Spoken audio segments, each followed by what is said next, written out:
How are you doing? How's life? How are things? We're having a heat wave here at the moment, so that makes it ever so much fun to record in, but still, we do it because we love it, do we not? So I hope the pollen's not too aggressive in your area of the world, because it really is here. We've now got the combination of tree pollen and grass pollen, which is such fun. Bolt's on the mend. He's doing okay. He goes back to the vet on Saturday, so hopefully they'll have a good look at him and give him some, maybe some more steroids. I don't know, because he's still really wobbling all over the place. Yes, and everything's ticking over. Everything's doing well. It's just been a really challenging week, and I'll be glad for when they stop. And I think summer is always good for that. So we're not far away from summer. Next we know, it'll be freaking Christmas again. But as ever, if you could let me know how you are in the comments, or drop me a line, send me an email.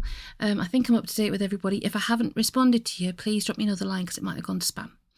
I'm having problems with me Gmail right now, because it seems like more's going to spam than should be going. And it's I just want to put labels on everybody's name so that your emails come through and don't get lost in the system, as it were. So then, chapter 13. Part 2, by our beloved Mr. Thomas of Holt, with little interjections here and there by me. Danny Bennett peered through the perspex window of his helicopter and wiped away the little patch of view-obscuring condensation that his breath had formed on it. A BAFTA award, certainly, but probably posthumous. It looked decidedly hairy down there. It hadn't exactly been easy getting here. Even after he had managed to persuade Neville, the helicopter-flying stock-broker sidekick of megalomaniac academic Professor Montalban, to pilot the spare chopper, the gun had helped, of course, but he had still had to work at it. There had been the problem of persuading the camera crew to participate in the biggest scoop since Watergate. They had been rather less easy to persuade, since they were under the impression that possession of a valid union card made them bulletproof, and he had had to resort to bribery. In fact, he had pledged the corporation's credit to a quite disastrous extent. Tuppence on a colour licence would only just cover it, and had Harvey not backed him up and said he could square it with the Director General, the whole thing would have fallen through. Narrator's note, I think the TV licence, still being carried on right nowadays, is probably the worst, thing in the world. Well, not the worst thing in the world, because there's a lot more worse things. But seriously, with everything being satellite now and everything being kind of like fibre and stuff, why are we still paying for analogue transmission television licenses? I don't even watch the BBC, so I don't see why I should pay a television licence of £140 a year for something I don't even use. But of course, if you have any sort of receiving equipment in the UK, you have to pay a television licence. And they claim it's a sort of tax. And I'm like, well, we pay council tax, so why would we pay another tax on top of something that's in the house? That's just double taxing. That's just silly. Anyway, I digress. They'll be out soon enough. So let's get back to where we were. Harvey clearly was so overjoyed at the thought of Danny Bennett flying to certain death that he was ready to break the habit of a lifetime and agree to authorise expenditure. Still, here they were, and there was the story, unfolding itself in vivid sheets of orange flame below them. On Danny's knee rested a quite exquisite Mason Geiger counter, borrowed from Montalban's study, and at the moment the needle was still a millimetre or so clear of the red zone. Probably far enough. Danny communicated with the pilot and told the cameraman to roll them. Danny peered out through the perspex once again. Vanderdecker's helicopter had touched down about half a mile away, just outside the red zone. Pity he hadn't been able to get an interview with him, but there it was. And the small party had scrambled out of it and started to trudge towards the distinctly unfriendly-looking power station complex. Even as he whittled frenetically into his pocket tape recorder, Danny's eyes were fixed on his targets, as he expected them at any moment to dissolve into little whiffs of gamma particles. Danny's knowledge of nuclear physics was mainly drawn from reruns of Buck Rogers. He glanced across at the cameraman to make sure that the atom was pointing where it should. It was. Would the radiation cock up the film? Well, too late to worry about that now. Better by far to have filmed and lost than to never have filmed at all. They're approaching the main entrance now, he muttered into his pocket memo, his voice as high and agitated as a racing commentator's. They haven't been burnt to death yet, but surely it can only be a matter of time. And who can doubt that the question on their lips, if they still have lips at this moment, of course, is what reforms to the nuclear power station inspectorate can the government propose now if they are to retain any credibility whatsoever in the eyes of the nation? Did anyone in Downing Street know that this was likely to happen? Was there a cover... Before he could say up, there was a deafening roar, and the helicopter was jolted by a violent gust of air as the front part of the power station collapsed in a cloud of smoke and yellow flames. The Meissen Geiger counter started to say, "Liberally," which was presumably its quaint Augustan way of signifying danger. Narrator's note, I wasn't quite sure about how to do the bling sort of thing with like the way it was written down, but I did my best. Danny stared, but there was nothing to see, just swirling clouds of smoke. He turned away and told Neville to take the chopper out of there fast. Did you get all that? He asked the cameraman breathlessly. The cameraman looked at him. Oh, sod it, he said. Forgot to take the lens cap off. Only kidding, he added quickly, as Danny's face twisted into a mask of rage and his hand moved to the butt of the gun. Can't you take a joke all of a sudden? No, Danny snapped. That is my award. You have got in that thing. So for Christ's sake, stop farting around. The strains of Lily Burlero had died away. Narrator's note, is that actually a tune? Or am I just trying to do notes? I'm going to have to Google that because otherwise it's going to really bug me. Bear with me a second. Oh my goodness, it's actually a thing. It's like... I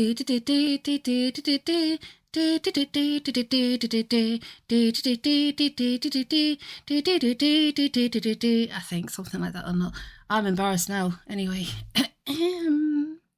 No, Danny snapped. That's my award you've got in that thing. So for Christ's sake, stop farting around. The strains of Lily Bolero had died away and the elegant needle was back out of the red zone. Right, Neville, he shouted at the front of the helicopter. Let's go back and have another look. Neville shook his head. No can do, he shouted back. No fuel. Sorry. Danny swore. What do you mean? No fuel. Neville pointed at what Danny assumed was the fuel gauge, although for all he knew it could be the tape deck, and he shrugged. You clown, Danny shouted. The story of the decade, and you choose this moment to run out of petrol. It's not petrol, said Neville. It's aviation fuel. I don't care if it's methylated spirits, Danny yelled. Go somewhere where we can get some more and be quick about it. Neville consulted a map. Inverness, he said. Danny, who had been to Inverness, shuddered, but there was nothing he could do. All right, he said, but get on with it. As the helicopter turned, Danny peered frantically out of the back window and could just see the bright glow of a burning power station through a miasma of black clouds. Don't go away, he said. We'll be right back after the break. Just another day at Broadcasting House. In the rather buttered and uncomfortable suite assigned to the Lost Sheep Who Run Radio 3, a harassed-looking man in what had been 30 years ago quite an expensive tweed jacket told the listening public that they had just been listening to a sonata by Berg. Long ago, when the jacket had been new and the world had been young and not quite such a miserable place, someone out there might have actually cared. The harassed-looking man announced Schubert's unfinished symphony, took off his earphones and fumbled in his pocket for his packet of peppermints. They were all gone. Damn. George? The door of the studio had opened. A curious event during working hours. Had somebody lost his way looking for the lavatory? No, for the stranger had spoken his name. George turned his head.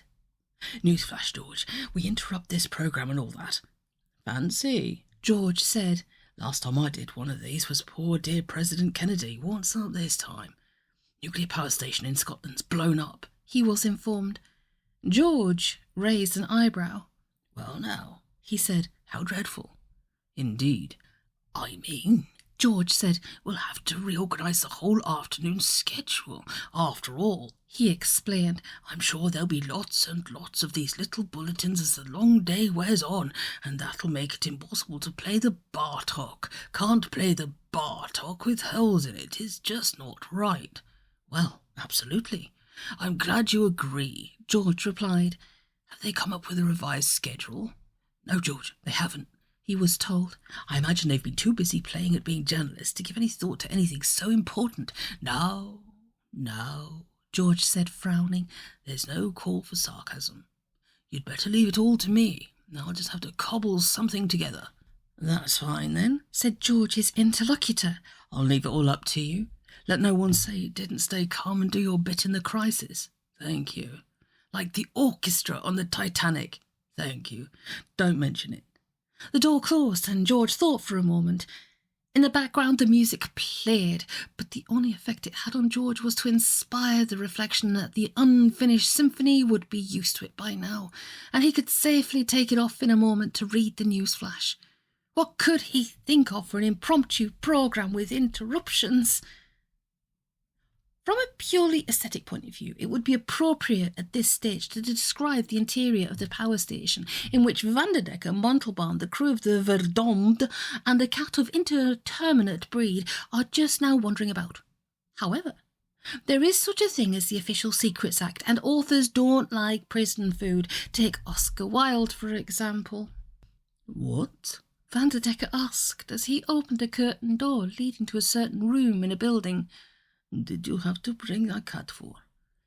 "Guinea pig," replied Montalban, through the charred wisps of fabric that had once been a handkerchief held in front of his nose. The first mate frowned. "What? To catch one, you mean?" Montalban stopped in his tracks and turned around. "To catch one of what?" he asked.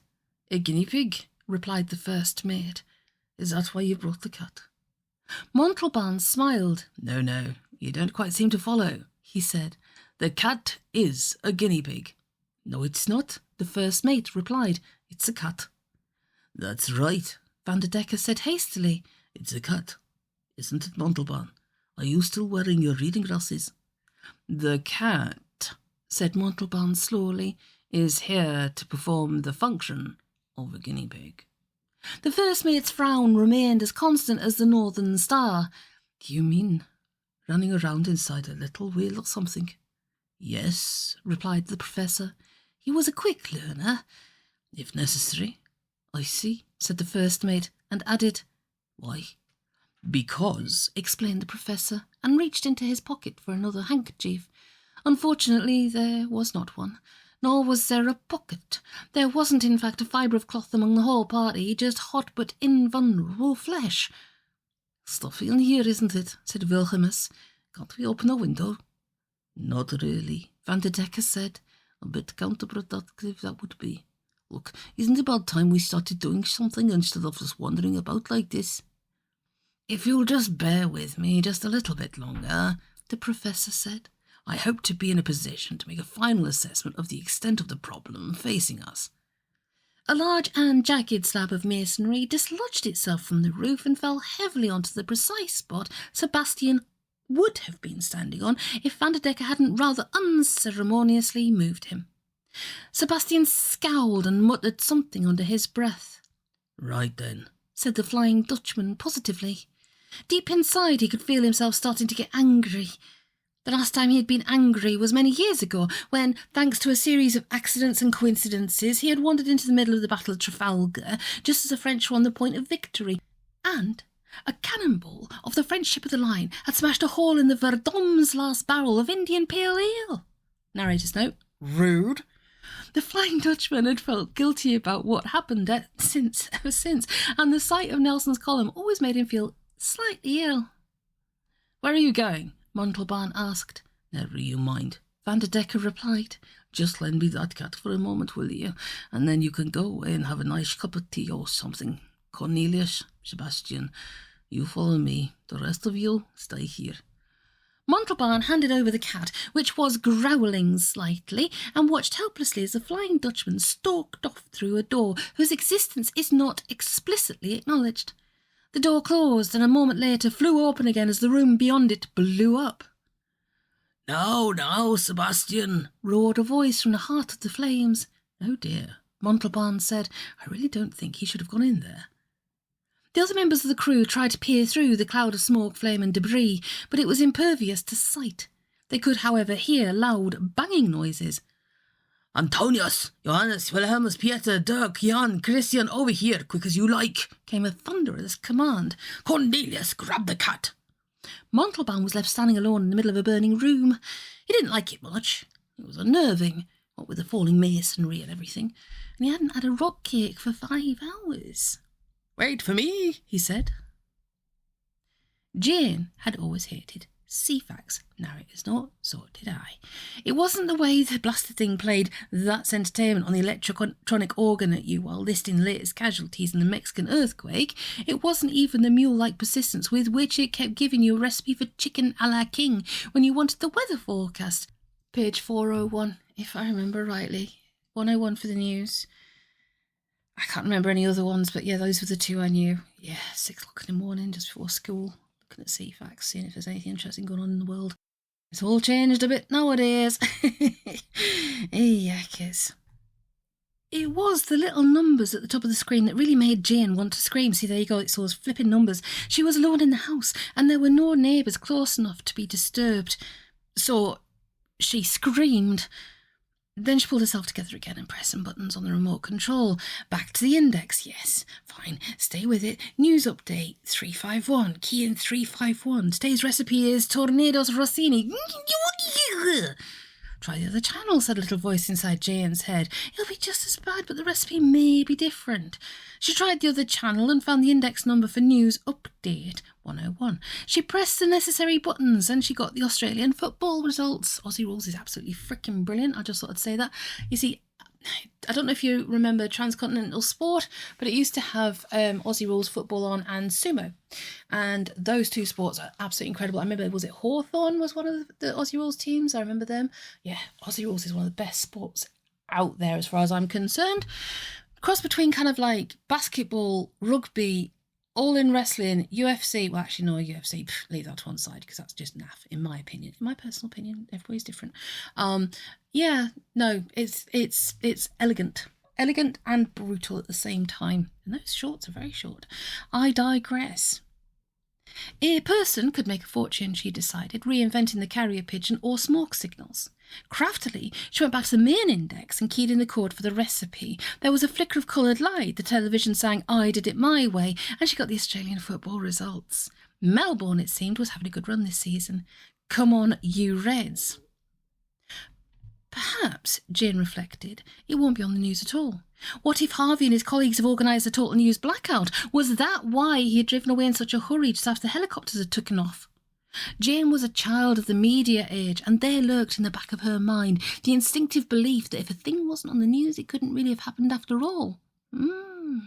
So if Harvey could keep it off the air, perhaps the whole thing could unhappen, like a film projector with the film in backwards. Nah, unlikely. Jane put down the remote control and wandered over to the window. Outside it was raining. That very slow, gentle, and extremely wet Cotswold rain that once used to turn watermills and was somehow or other connected with the rise of the wool trade. History had never been her best subject at school, and the wool trade had been the armpit of history as far as she was concerned, and so she found it hard to remember the details. What could rain possibly have to do with wool? Did it make the ground so soggy you couldn't keep cows because of foot rots, you had to keep sheep instead? Was rain connected with the wool trade at all? Had there ever been a wool trade? Well, yes, because she'd met someone who'd been involved in it. The wool trade, the Hanseatic League, the Spanish Netherlands, all that bit between Richard the Lionheart and Charles I, in the margins of which she'd drawn little racing cars.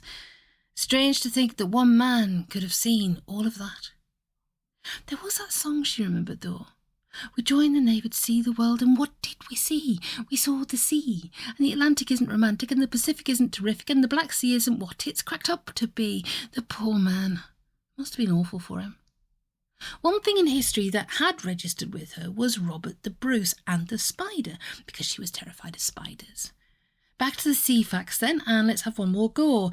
Carefully, Jane selected the required index numbers for the Australian football results and keyed them in. She got the Australian football results, while the unseen orchestra played They Call the Wind Maria.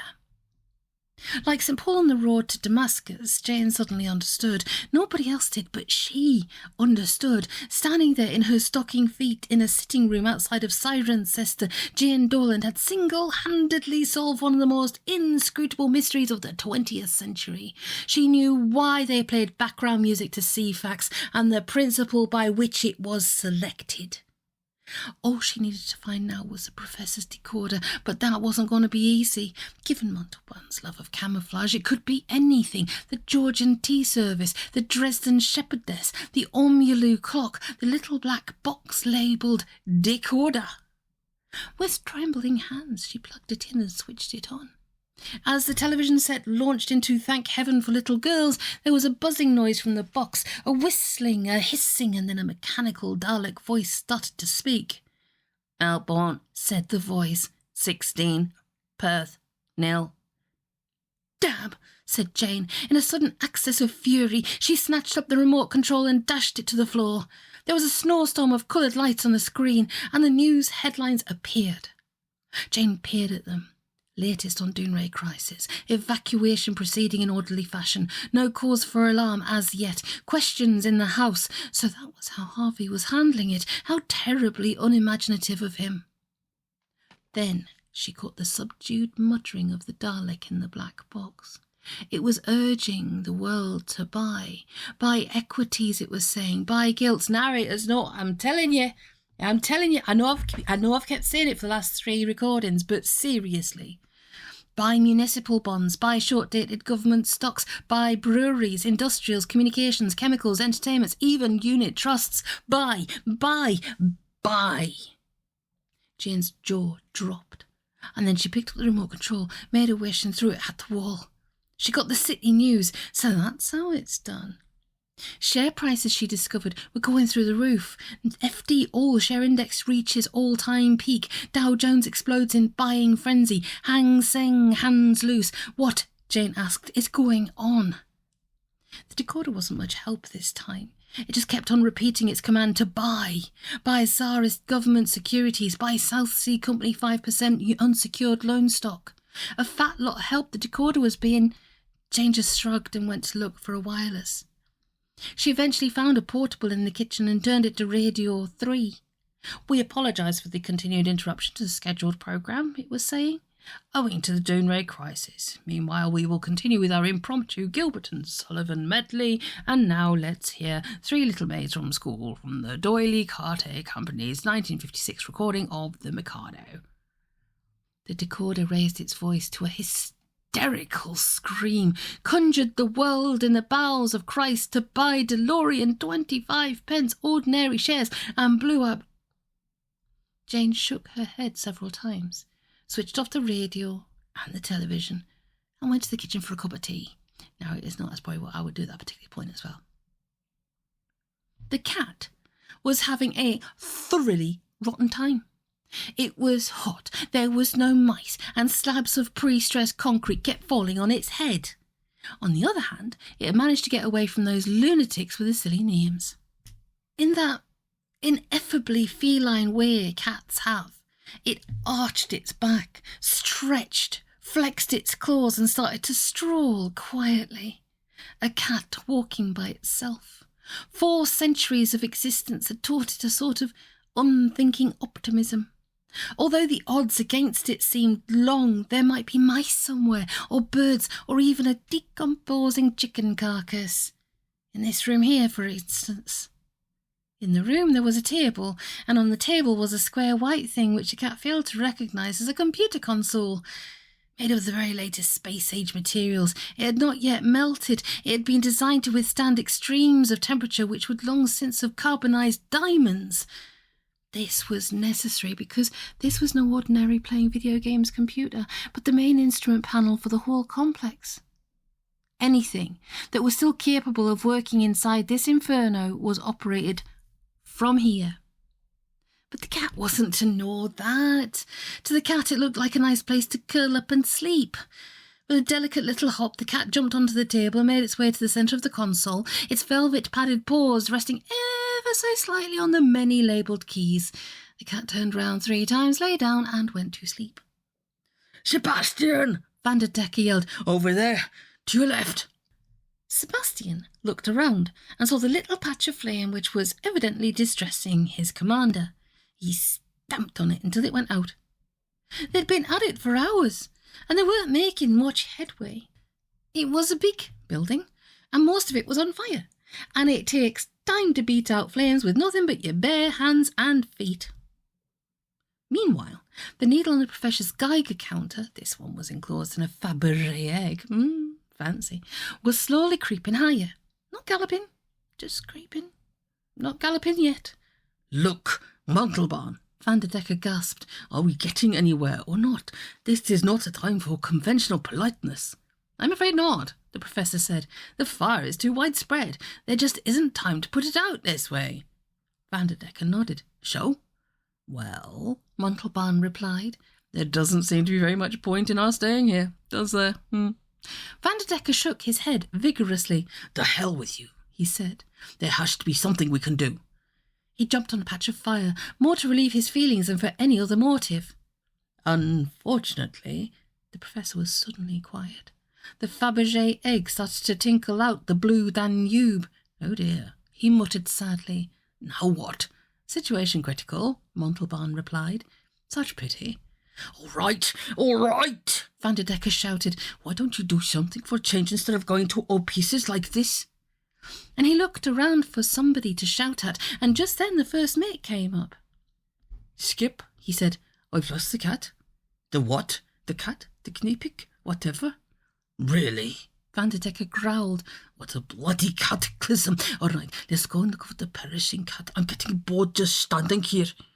The first mate said that he had last seen it over there, so they went that way, and in due course they arrived at the door of the room with the computer console in it. "What's in here?" Vanderdecker asked curiously.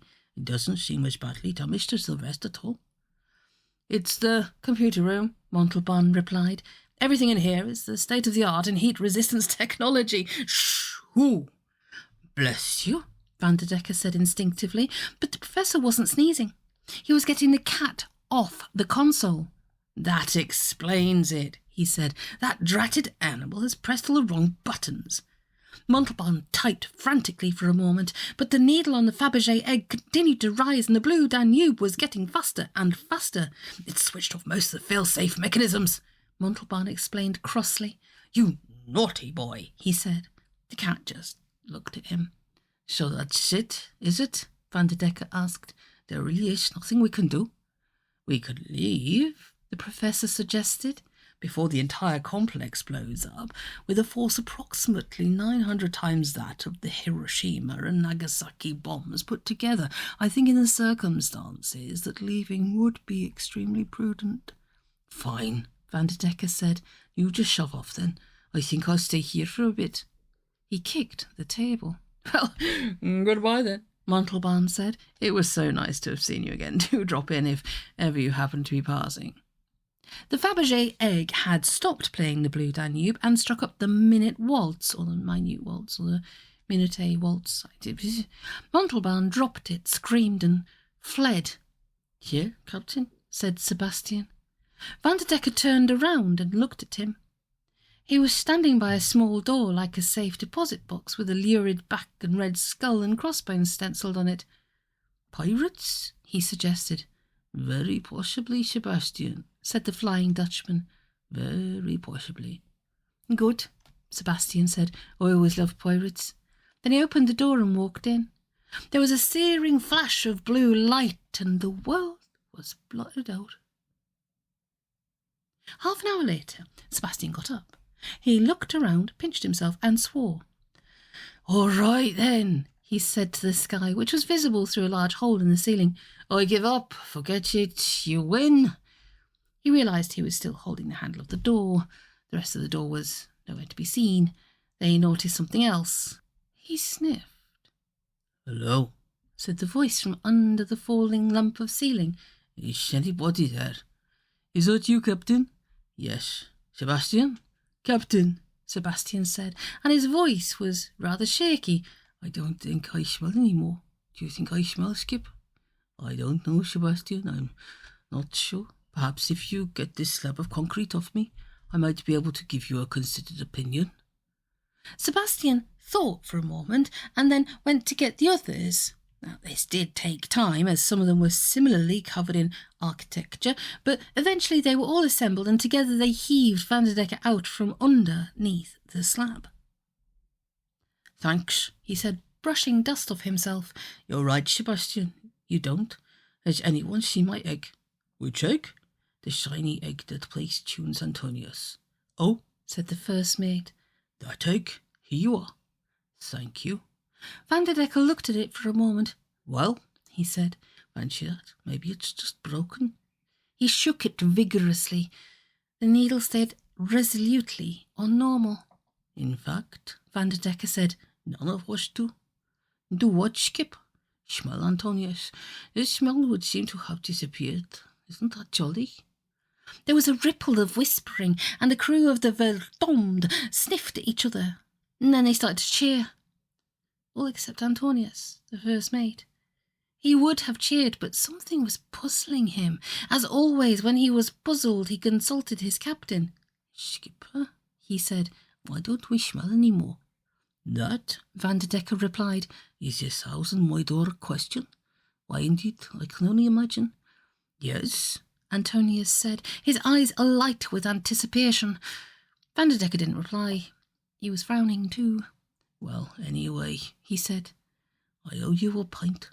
Why, Skipper? I promised I'd buy you a... No, said Antonius. Not that. Why have we stopped smelling? I don't know, Vanderdecker confessed. I really don't. Nor do I know why the power station has stopped burning and the radioactivity has dropped down to its normal ambient level. I'd ask the professor, only he isn't here. It's a real mystery if you ask me. Oh, Antonius's face had caved in. You sure you don't know? Vanderdecker suddenly felt terribly, terribly guilty. Of course, he said, I'm only guessing, but purely off the top of my head it would be that we took the full black of the explosion when Sebastian inadvertently opened some sort of pressure lock and triggered off the nuclear reaction, and that all the radiation crashing into our systems carried out some sort of molecular change and counteracted the molecular change that took place when we drank the elixir in the first place. Meanwhile, the sheer force of the explosion, which must have used up all the available oxygen inside the place, just snuffed out the flames and furthermore triggered off some sort of chain reaction which somehow or other reprocesses away all the loose radiation which had escaped previously. And here we all are. Do you see what I'm getting at? No, said Antonius happily. But if that's what you say happened, that's good enough for me and the lads, isn't it, lads? The lads, of course, had not been listening. They were too busy cheering and yelling and generally not smelling horrible to listen to anything. But Vanderdecker thought of something. What if the reaction had indeed reversed the effects of the elixir, and they were all now mortal again? I wonder, he said to himself. What's that, Skipper? Antonius asked, and Vanderdecker pigeonholed the immortality question. He was just starting to realise what life without the smell could possibly mean, so maybe he was not immortal any longer. Maybe. There was no need to put it to the test immediately now, was there? I was wondering, Vanderdecker said, where we can get a pint or so of beer in these parts. And some clothes, Skip, Antonius said. We haven't got any. They got burnt, he explained. So they did, replied the Flying Dutchman. We'd better get some more, hadn't we? Good idea, Skip, Antonius said. Where? Vanderdecker smiled. Tell you what, Antonius, he said. You think of something. Me? Yes, you. Oh, Antonius considered. I don't know, he said. Don't you? Said the Flying Dutchman.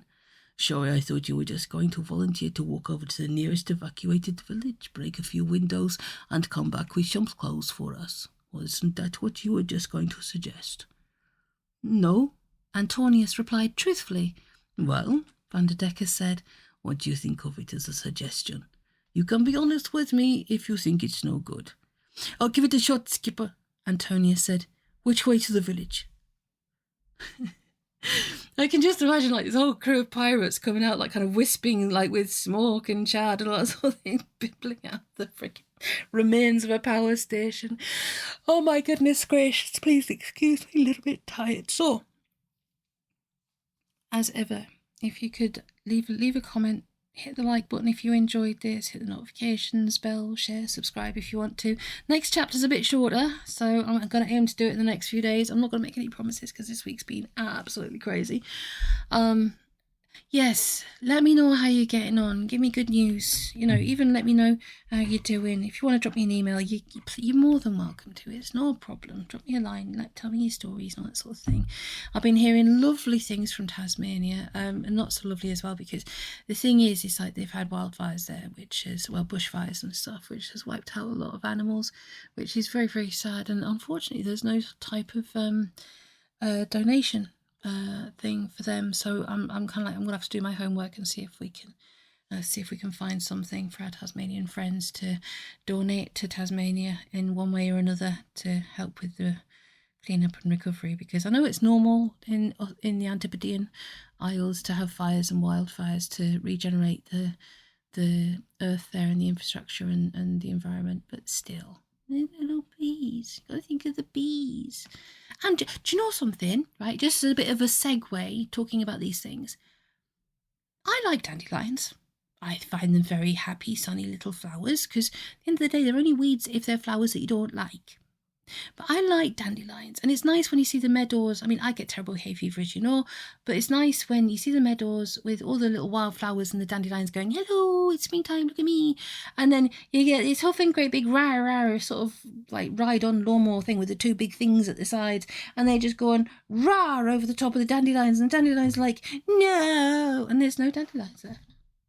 Makes me sad. Gives me sad face. And the poor bit of the bees. Where the bees gonna find it and stuff? So yes, I've got a little bee house for when I've got my purple flowers, and I've got my dandelions, and I'm leaving my garden with all its dandelions, but I have to get rid of the brambles because they're a pain in the bum, literally and figuratively. Yes. Sorry about that segue there. My brain just went whoop, squirrel, like it does. So I love you all dearly, and it's sorry about just life being just absolutely crazy this year so far. I do apologise for it, and I do want to get some regularity coming back again, and I will work hard to get towards that point, I promise. Yes. Lots of stuff. Is all I can say. So, big love to you. If you're too hot, please stay very hydrated and keep cool, and keep in the shade if you can. If you're too cold, wrap up warm, nice fleecy blankie, nice hot drink if you like to have hot drinks. And most of all, stay safe, pedal. And I'll see you soon.